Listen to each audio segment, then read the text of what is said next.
मेरे बच्चे, कल तुम्हारे घर में कुछ ऐसा होने वाला है जो तुम्हें हैरान करके रख देने वाला है। क्योंकि तुम्हारे जीवन में कुछ ऐसी घटनाएं घटी हैं जो नियति से थोड़ा हटकर हुई हैं। इसलिए अब मैं स्वयं तुम्हारे जीवन में कुछ हस्तक्षेप करने वाला हूँ। अब तुम्हारे जीवन में बहुत सी घटनाएं अचानक से घटने वाली हैं। ऐसी चीज घटने वाली है जिसका तुम्हें कोई अंदेशा भी नहीं रहा होगा। मनुष्य कल्पनाएं करता है, बहुत सी योजनाएं बनाता है, बहुत सी बातों का विचार किया करता है और ऐसी ऐसी कल्पनाएं बुनता है जिस पर कई बार उसे स्वयं भी विश्वास नहीं होता। लेकिन होता वही है जो मैंने उसकी नियति में लिख दिया होता है। अपने कर्मों से मनुष्य उसमें थोड़े फेरबदल अवश्य कर सकता है, लेकिन उसमें भी कई तरह की शर्तें होती हैं। तुम्हारा जीवन बहुत सारी चीजों से परे एक ऐसे मार्ग से गुजर रहा था जहां किस्मत के दरवाजे पूरी तरह से बंद थे। तुम चाहे कितना ही कठिन परिश्रम क्यों ना करते, तुम्हें सफलता मिल पाना संभव ही नहीं था और ना ही उस मार्ग पर तुम प्रेम को प्राप्त करने में सक्षम थे। तुम जिस मार्ग पर आगे बढ़ रहे थे उस मार्ग पर केवल दुख और पीड़ा के सिवा कुछ भी उपलब्ध नहीं था। इसलिए तुम चाहे कितना ही परिश्रम क्यों ना कर लो, एक समय के बाद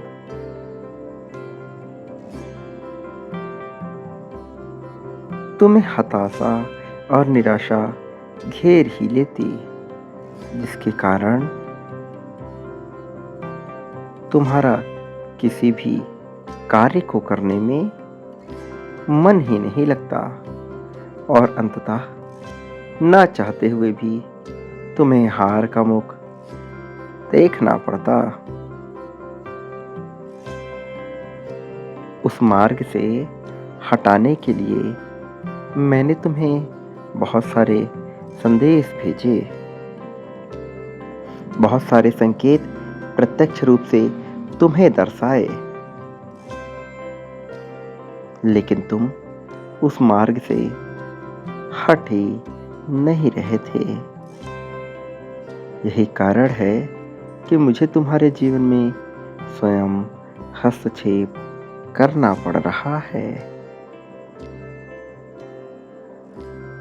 अब जबकि तुम्हारे जीवन में मैं स्वयं ही हस्तक्षेप कर रहा हूँ, तो तुम्हें अचानक से बहुत सी विचित्र चीजों का अनुभव होने लगेगा। तुम्हें बहुत से अलग अलग प्रकार के समाचार मिलने लगेंगे।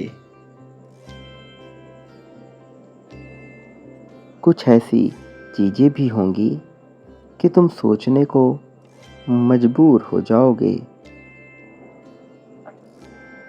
ये समाचार या तो बहुत सकारात्मक होंगे, जो तुम्हारे कानों को खुशी प्रदान करेंगे, तुम्हारी आँखों को सुकून दिलाएँगे, या फिर ये समाचार बहुत ही ज़्यादा नकारात्मक होंगे कि ये तुम्हें निराश कर सकते हैं।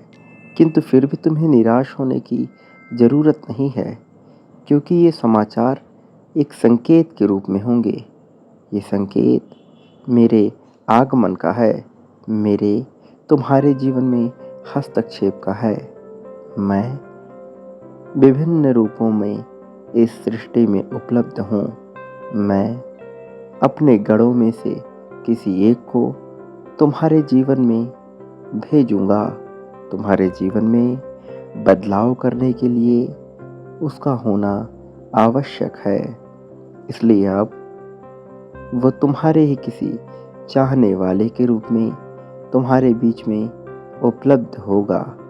और एक बात याद रखना, वो कोई और नहीं, मेरा ही एक अंश है, मुझसे ही उत्पन्न हुआ है, जो तुम्हारी सहायता के लिए तुम्हारे जीवन में भेजा जा रहा है। वो तुम्हें उस गलत मार्ग से हटाएगा जिस पर तुम अभी चल रहे थे। उसके बाद वो तुम्हें वास्तविक और सच्चे मार्ग पर लेकर जाएगा। ऐसा मार्ग जहाँ प्रसन्नता तुम्हारा स्वागत करने के लिए बाहें फैलाए खड़ी है। ऐसा मार्ग जहाँ निराशा तुम्हें छू भी नहीं पाएगी, और जहाँ तुम्हारे सत्कर्मों का फल तुम्हें मिलने लगेगा। अभी तुम चाहे कितने ही अच्छे कर्म क्यों ना कर लो, तुम्हें नकारात्मक परिणाम ही मिलते रहते हैं। लेकिन आने वाला समय ऐसा नहीं है। आने वाले समय में बहुत ज़्यादा ताकत है, जो तुम्हें ऊंचा उड़ने के लिए प्रेरित करेगी। इसलिए आने वाले समय का सम्मान करना शुरू कर दो, क्योंकि ये समय तुम्हें बहुत कुछ सिखाने वाला है। साथ ही इस भौतिक जीवन में तुम्हें बहुत प्रगति देने वाला है। जिस प्रकार एक कमल का पुष्प खिला रहता है, उसी प्रकार आने वाले समय में तुम्हारा जीवन हमेशा के लिए खिला रहेगा और तुम प्रसन्नता का अनुभव कर पाओगे। मेरे बच्चे, समय बहुत बलवान होता है। समय के आगे अच्छे अच्छे अपनी भविष्यवाणी विफल होते हुए देखते हैं। तुम्हारा समय आने वाला है। तुम्हारा सबसे मजबूत समय आने वाला है। एक बात याद रखना, मेरा आशीर्वाद हमेशा तुम्हारे साथ है। सदा सुखी रहो। आने वाले समय में और भी ज़्यादा प्रगति को प्राप्त करो। कोई भी तुम्हें इस संसार में हारा ना पाए। मेरी शक्तियाँ सदैव तुम्हारा समर्थन करेंगी।